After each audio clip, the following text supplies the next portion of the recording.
મકરપુરાની green park સોસાયટીમાં તસ્કરોનો આતંક, એકી સાથે 5 મકાનોના તાળા તૂટતા રહીશોમાં ફફડાટ। વડોદરા શહેરના મકરપુરા વિસ્તારમાં આવેલી ગ્રીન પાર્ક સોસાયટીમાં મોડી રાત્રે તસ્કરોની એક સક્રિય ટોળકી ત્રાટકતા સમગ્ર પંથકમાં ચકચાર મચી જવા પામી છે। આ ગુનાહી તત્વો એક સાથે 5 જેટલા મકાનોને નિશાન બનાવી તાળા તોડવાનો પ્રયાસ કરતા સ્થાનિક રહેવાસીઓમાં ભારે ભય અને અસુરક્ષાનો માહોલ ઊભો થયો છે। શાંત અને સુરક્ષિત ગણાતા વિસ્તારમાં થયેલી આ ઘટનાએ સ્થાનિક નાગરિકોની ઊંઘ હરામ કરી દીધી છે। આ સમગ્ર ગુનાહિત ગતિવિધિ સોસાયટી પરિસરમાં ગોઠવાયેલા સીસીટીવી કેમેરામાં સ્પષ્ટપણે કેદ થઈ ગઈ છે, જેમાં 5 જેટલા શખ્સો શંકાસ્પદ હાલતમાં રેકી અને ચોરીનો પ્રયાસ કરતા નજરે પડે છે।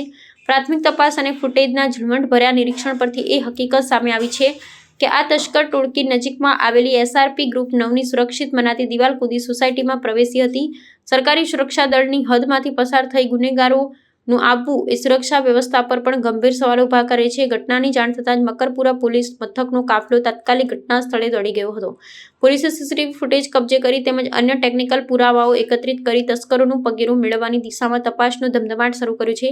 ભવિષ્યમાં આવી ઘટનાઓ નિવારવા માટે પોલીસે આસપાસના વિસ્તારોમાં રાત્રિ પેટ્રોલિંગ સઘન બનાવ્યું છે અને ફરાર આરોપીઓને સત્વરે ઝડપી પાડવા માટે સર્ચ ઓપરેશન તેજ કરી દીધું છે।